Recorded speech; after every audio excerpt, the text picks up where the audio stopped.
Well, I was talking to you guys about how I want to modify my seat. Now, what I was going to do, I was going to raise the seat because I had thought to myself, since if I raise it, it'll give me more leg room. Until I took let me show you what I did. First of all, this is the foam in our seats in our second generation. Focus, focus. Why isn't it focusing, guys? Here we go, we focus. Okay, that's the foam off of the pan. And as you see, it's like,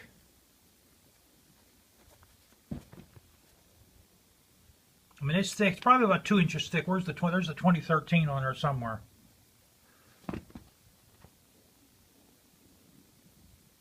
No, I'm not going to look for it. I'm not going to waste your time.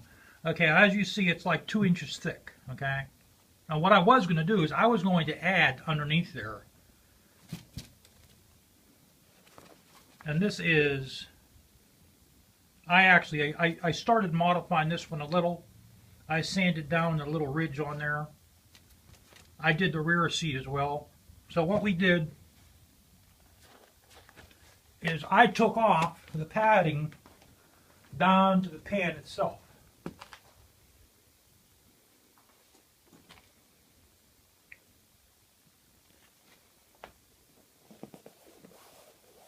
I didn't pull it tight that way when I sit down.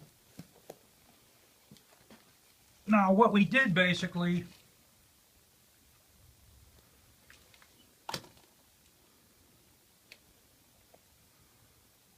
I put on like a lightweight leather. I put on like an 8-ounce leather. Okay.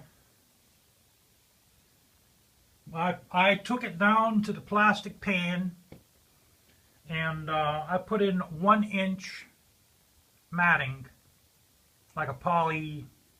I think it's like something like some kind of a poly matting.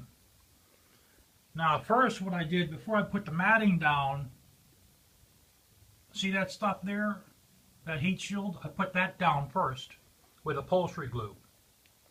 Well, actually, with its headliner glue. What you have to do is you put a sheet down or a big piece of cardboard.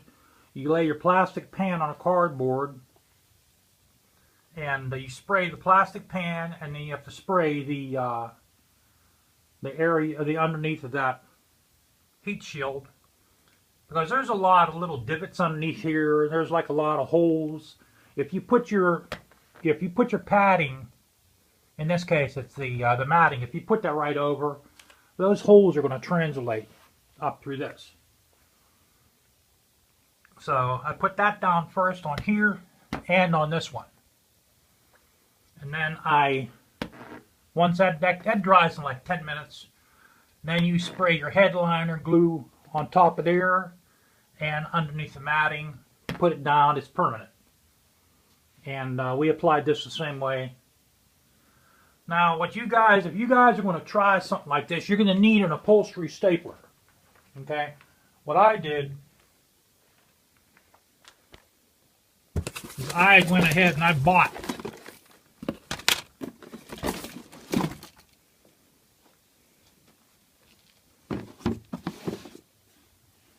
an air staple gun.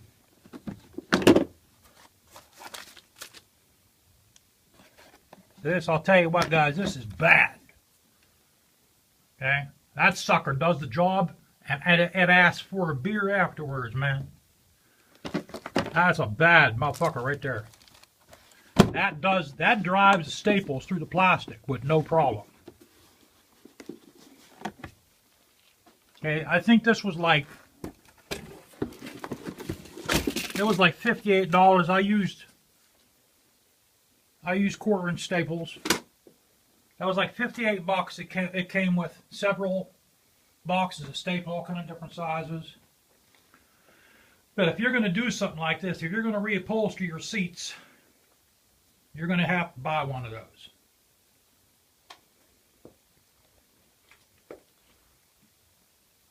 what I also did is I made this one here a little thinner. Because what I like to do sometimes, I like to slide right up here, you know. Gives me a little more leg room. But I'll tell you, it fits like a glove. Now what I'm able to do is I'm actually able to get behind the fairing. Because it sets me it actually sets me like 2 inches lower. So now, when I'm going down the road, my stomach can rest on the tank, and my head's actually below the fairing.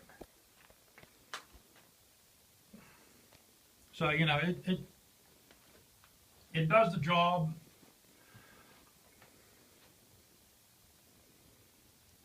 I had this laying around from a previous project. So I mean, this is probably like $10 for a sheet of this. It was like $10 or $20. The matting was like $8. It's I think I got half-inch. It was either 1-inch or half-inch matting. It was on sale for like $8.50. The headliner glue was I think it was $19.99 a can. But yeah, that's the shit right there, fellas. That is the shit. Let me tell you. Instead of raising your seat, I lowered it. Because what I did is I sat down in the plastic pan without anything on it, okay? And it was just so much better. And that's kind of like, I guess that's kind of like a dark red or a chocolate or a mahogany color. I think it goes well with the bike instead of having black, you know.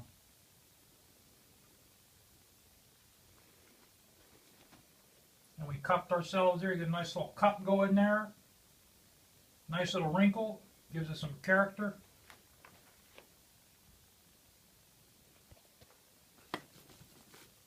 Okay, guys. Hit me a like, tell me what you think.